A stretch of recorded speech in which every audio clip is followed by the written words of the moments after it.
À la loi et au témoignage, si on ne parle pas ainsi, il y aura point d'aurore pour le peuple. Bien-aimés dans le Seigneur, de partout où vous nous suivez, shalom. Ici présent devant vous, je suis venu accomplir un vœu que je fais à l'Éternel pendant mes moments de souffrance.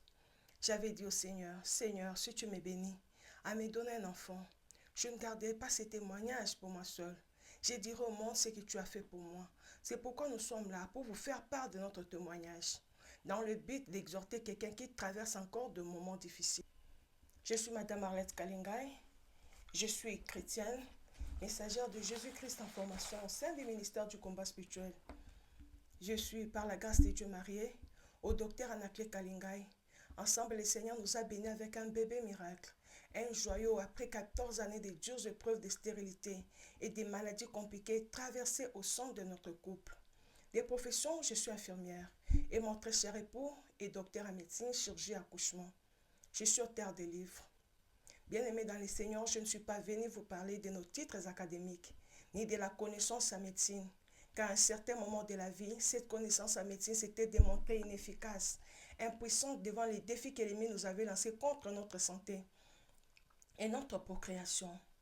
Mais la révélation de Jésus-Christ comme parole faite chair, la révélation de son œuvre accomplie à la croix pour nous, la connaissance et la mise en pratique des enseignements révélés sur le combat spirituel, ce sont ces connaissances bien-aimées qui nous ont donné la force de relever les défis et de triompher sur la stérilité et les maladies compliquées. Aujourd'hui, par la grâce de Dieu, nous sommes parents en bonne santé. C'est la Bible ne dit-elle pas que mon peuple périt parce qu'il lui manque la connaissance?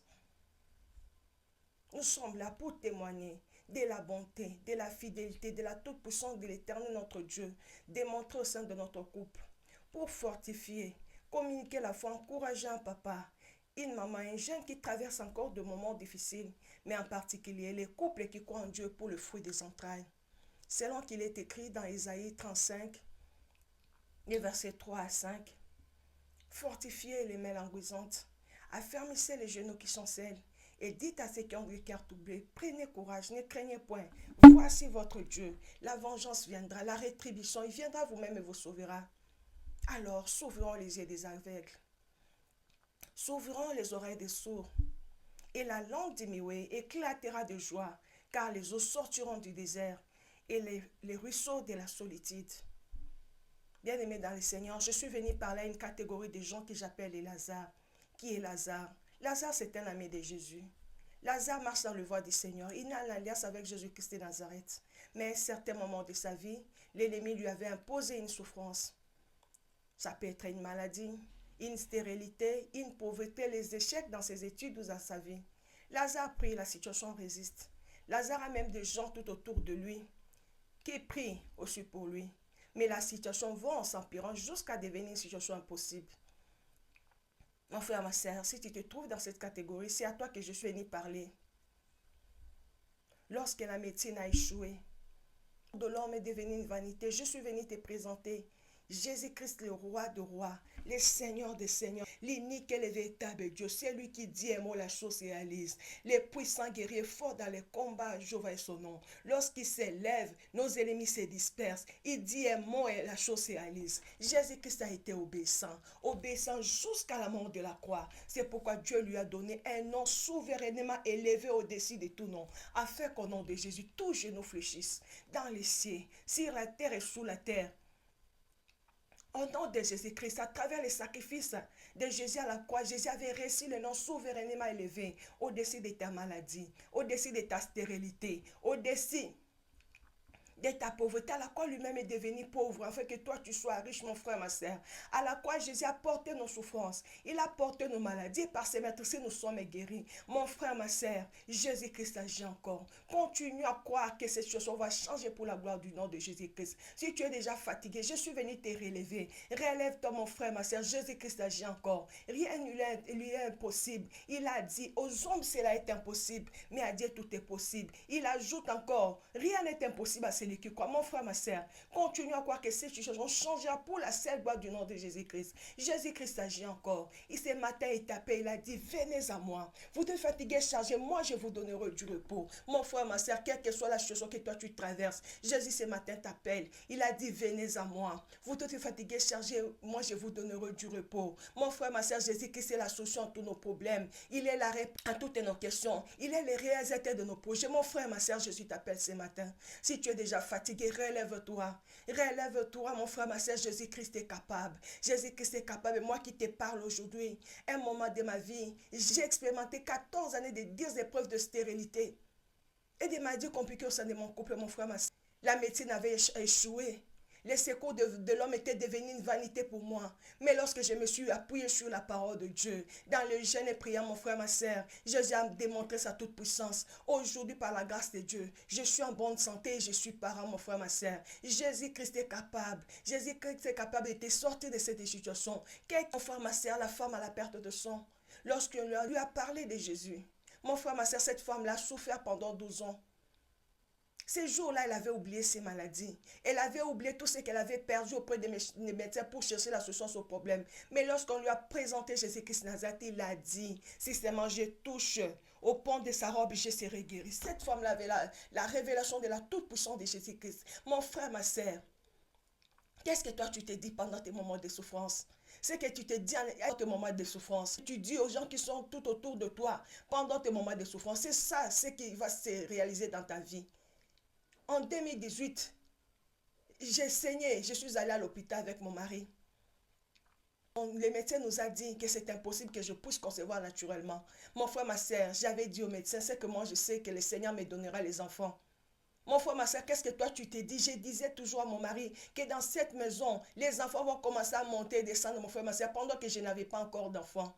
Je disais à mon mari que moi je vais te donner les enfants, quel que soit le temps que cela prendra. Mon frère, ma soeur, qu'est-ce que toi tu te dis pendant tes moments de souffrance? Ce que tu te dis pendant tes moments de souffrance, tu dis à ton entourage. C'est ce qui va se réaliser dans ta vie, mon frère, ma soeur. Cette femme s'est dit en elle-même, si seulement je touche au pont de sa robe, je serai guérie.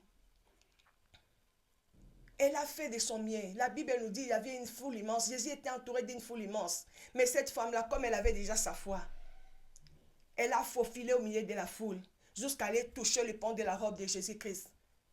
Lorsqu'elle a touché, elle était guérie de son mal. Et Jésus-Christ lui a dit, ma fille, va en paix, ta foi t'a sauvé. Mon frère, ma soeur, c'est ta foi qui va te sauver. C'est ta foi qui va te sortir de ces problèmes, mon frère, ma soeur. Continue à croire. Si tu es déjà fatigué, je suis venu te relever ce matin. Relève-toi. Moi qui t'ai pas, j'ai traversé des moments difficiles. Je ne savais même pas comment je pouvais sortir de ces moments difficiles.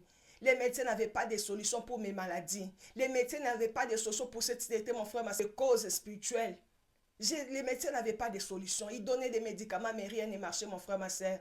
Jusqu'à ce qu'à un moment donné, je n'allais plus à l'hôpital. Je m'étais dit que je dois chercher le Seigneur dans les jeûnes et prières. J'ai cherché le Seigneur pendant plusieurs années.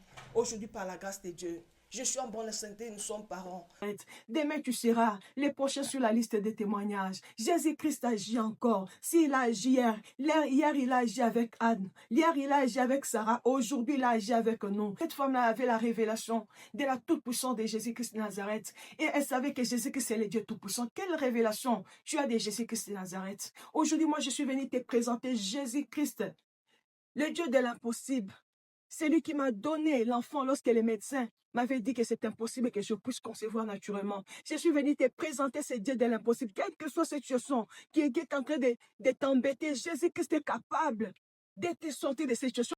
La foi, c'est le code d'accès au miracle. Continue à croire que cette situation va changer pour la gloire du nom de Jésus. Quel que soit ce que tu vois, quel que soit ce que tu sens dans ta chair, donc continue à croire, Seigneur, je sais que cette situation va changer pour la seule gloire de ton nom, pas à cause de moi, même pas à cause d'un homme. Je veux que ta gloire se manifeste dans ma vie. Le Seigneur va le réaliser. La Bible nous dit que Jésus-Christ est le réanimateur de ceux qui le cherchent. Il y a une récompense pour toi. Il y a une récompense, le Seigneur va te récompenser, quel que soit le temps que tu as pris dans cette situation. Moi, j'ai fait 14 années de dures épreuves, d'une suite de maladies et de stérilité. Mais aujourd'hui, je suis là pour témoigner de la toute-puissance de l'Éternel, mon Dieu. Jésus-Christ agit encore, mon frère. Nous sommes venus te présenter un Jésus qui agit encore. Il est capable de te sortir de cette situation. Continue à croire. que cette situation va changer pour la seule gloire du nom de Jésus-Christ. Sans plus tarder, nous allons ouvrir nos Bibles dans les livres de Jean 11. Là, on parle de l'histoire de Lazare. Nous allons essayer de ressortir certaines stratégies qui vont nous aider à triompher avec Christ devant les défis de la vie. On va lire dans Jean 11, les versets 1 au verset 45. Je lis au nom de Jésus-Christ. Il y avait un homme malade, Lazare de Béthanie, village de Marie et de Marthe sa sœur. C'était cette Marie qui oignit des parfums le Seigneur et qui lui essuya les pieds avec ses cheveux, et c'était son frère Lazare qui était malade. Les sœurs envoyèrent dire à Jésus, Seigneur, voici celui que tu aimes est malade.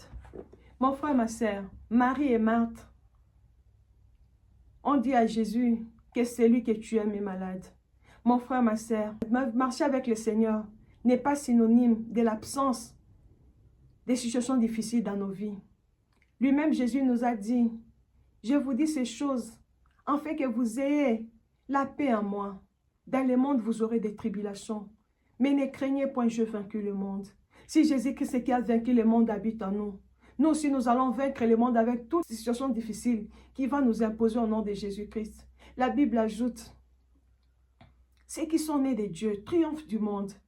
Et la victoire qui triomphe du monde, c'est notre foi. Mon frère, ma sœur, ta foi va te faire triompher devant toute épreuve que l'ennemi va te soumettre au nom de Jésus-Christ.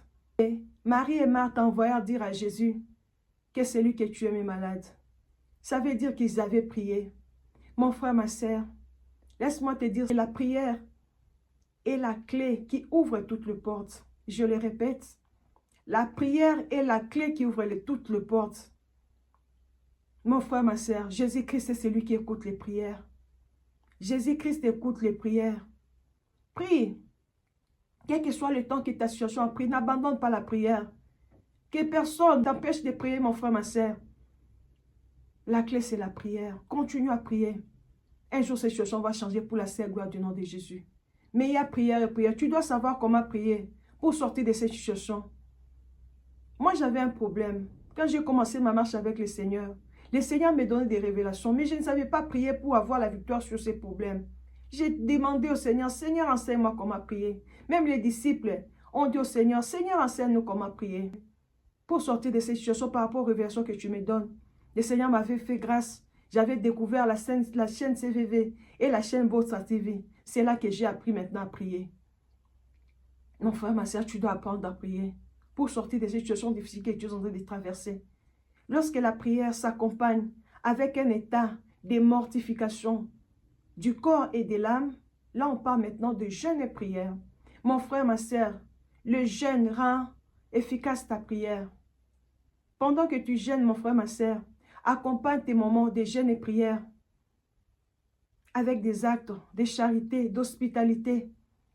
Abandonne les péchés. Mon frère, ma soeur, les péchés nous séparent de Dieu.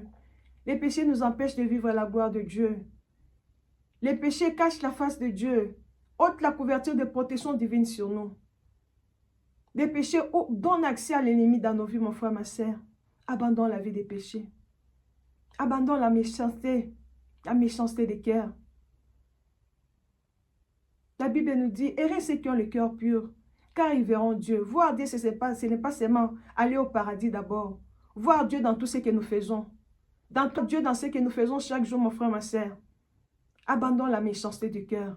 La méchanceté du cœur t'empêche de vivre la gloire de Dieu, mon frère, ma soeur. Et un bon cœur, un cœur pur. C'est alors que tu verras la gloire de Dieu. La Bible dit, accompagne tes moments de jeûne et prière avec des actes de charité, d'hospitalité. Abandonne les péchés. Abandonne la méchanceté. Alors, ta lumière poindra comme l'aurore. Ta guérison germera promptement. Ta justice marchera devant toi. Et la gloire de Dieu t'accompagnera. Selon qu'il est écrit dans Ésaïe, le chapitre 58, là on parle du vrai jeûne. Après avoir entendu cela, Jésus dit, cette maladie n'est point à la mort, mais elle est pour la gloire de Dieu, afin que les fils de Dieu soient glorifiés par elle. Mon frère, ma sœur, Laisse-moi te dire que cette situation difficile que tu es en train de traverser, cette maladie, cette stérilité, derrière cette situation difficile, se cache la gloire de Dieu. Se cache la gloire de Dieu. Un jour, tu viendras témoigner. Tu seras un agent publicitaire de la toute-puissance de Dieu. Jésus te dit ce matin que cette situation n'est point à la mort, mais c'est pour que la gloire de Dieu se manifeste dans ta vie. Bientôt là, tu seras un agent publicitaire de la toute-puissance de Jésus-Christ au nom puissant de Jésus. Or, Jésus aimait Marthe et sa sœur et Lazare. Lors donc il lui apprit que Lazare était malade, il resta des jours encore dans le lieu où il était. Mon frère, ma sœur, la Bible nous dit que Jésus avait appris que Lazare était malade. Il resta encore 2 jours. C'est pour dire quoi? Mon frère, ma sœur, lorsque le Seigneur tarde dans l'accomplissement de ses promesses dans ta vie, mon frère, le Seigneur est en train de t'enseigner la patience et la persévérance dans les épreuves. Mon frère, ma sœur, tu as besoin de la patience. Tu as besoin de la persévérance. Lorsque ton problème est en train de traîner, le Seigneur traîne dans l'accomplissement de ses promesses dans ta vie, mon frère, ma sœur. Jésus-Christ est au contrôle. Ne crains pas, il est là. Il agit, mon frère, ma sœur, même si tu ne vois rien. Tu pries, tu as longtemps prié, mais tu ne vois rien changer. Jésus-Christ agit, il est au contrôle. Il est en train de t'enseigner. La souffrance est une école. La souffrance est une école, mon frère, ma sœur. Le désert, c'est un moment d'apprentissage et de formation où on n'a pas au pied du maître. Jésus-Christ enseigne la patience et la persévérance dans les épreuves. Il m'arrivait 2 fois, parce que j'ai traversé 14 années de dures épreuves, de maladies et de stérilité. Mon frère, ma soeur, 2 fois, je me fatiguais. Mais je faisais une toute petite prière. Je disais au Saint-Esprit, Saint-Esprit de Dieu, donne-moi la force de continuer ma marche. Et lorsque j'ai fait cette prière, automatiquement, j'avais la force. Si tu t'étends de fatiguer, parce que ce problème a pris longtemps, mon frère, ma soeur, fais cette prière avec moi. Saint-Esprit de Dieu, donne-moi la force de continuer ma marche avec le Seigneur. Tu vas voir que tu auras la force, tu continueras ta marche avec le Seigneur. Et la détermination. Dis-toi, Seigneur, je ne vais pas abandonner. Quel que soit ce que je sens dans ma chair, quelle que soit la situation que moi, je suis en train de traverser, je ne vais pas abandonner de te chercher. Je vais continuer à te chercher jusqu'à ce que je verrai ta gloire. Mon frère, ma soeur, tu vas voir la fin de ces problèmes. Ces problèmes ne verront pas ta fin au nom de Jésus-Christ. Tu verras la fin de ces problèmes au nom de Jésus. Sois déterminé. Jésus-Christ agit encore. S'il a agi hier, il va agir aujourd'hui, il va agir encore demain. Il est le même Dieu hier, aujourd'hui, éternellement. Au nom puissant de Jésus-Christ. Il dit ensuite aux disciples, retournons à Judée. Après ces paroles, il leur dit, Lazare, notre ami, dort, mais je vais le réveiller. Mon frère, ma soeur, Jésus-Christ n'était pas là où était Lazare. Mais Jésus-Christ savait que Lazare était mort. Mon frère, ma soeur, c'est pour dire quoi? Jésus-Christ est le Dieu omniscient, omniprésent, omnipotent. Mon frère, ma soeur, Jésus-Christ connaît l'origine, la cause de ces problèmes que tu traverses. Il connaît la cause, l'origine de cette maladie. Il connaît la cause, l'origine de cette stérilité. Et il connaît d'où vient cette maladie, d'où vient cette stérilité. Jésus a dit, invoque-moi, je te répondrai. Je t'annoncerai des grandes choses, des choses cachées que tu n'as jamais connues. Cette parole était adressée à Jérémie pendant que Jérémie était dans la prison. Jésus-Christ ce matin te dit, invoque-moi.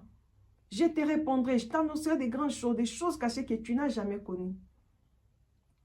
Dans la prière, pose des questions au Seigneur. Dis au Seigneur, Seigneur, d'où vient cette souffrance? Pourquoi ma souffrance est-elle continuelle, comme l'avait dit Jérémie? Pourquoi ma souffrance est-elle continuelle? Seigneur, d'où viennent ces problèmes? Qui m'a imposé ces choses? Le Seigneur va te révéler. Qui sont à la base de ces souffrances. Qu'est-ce qui a causé ces souffrances? Le Seigneur va te révéler. Et tu vas traiter ces révélations à la lumière de la parole de Dieu, à travers les jeûnes et prières. Lorsque le Seigneur va te délivrer spirituellement dans les rêves, et tu vas voir la manifestation de cette délivrance physiquement dans ton corps au nom de Jésus-Christ. Si une maladie est causée par les esprits impurs, mon frère, ma soeur, tu peux prendre toutes sortes de médicaments. Mais il n'y aura pas de changement. Mais lorsque tu vas auprès du Seigneur, tu poses la question, le Seigneur te révèle, c'est un serpent qu'on a mis en toi, qui te cause cette maladie. Tu pries, tu chasses ces démons des serpents. Dans la prière, le Seigneur va te délivrer et tu vas voir la manifestation, tu vas voir la guérison physiquement. C'est ça les combats spirituels. La Bible nous dit, nous n'avons pas à lutter contre la chair et le sang, mais contre les dominations, les principautés. Mon frère, ma soeur, tu dois chercher la révélation de ton problème. Tu dois connaître d'où viennent ces problèmes dans la prière. Tu n'as pas besoin d'aller chercher un prophète pour prophétiser sur toi. Cette Bible que je te présente, c'est la prophétie par excellence. Jésus-Christ est le révélateur des secrets cachés. À travers son Esprit Saint, il va te révéler ce qui est caché dans ta vie. Au nom de Jésus-Christ.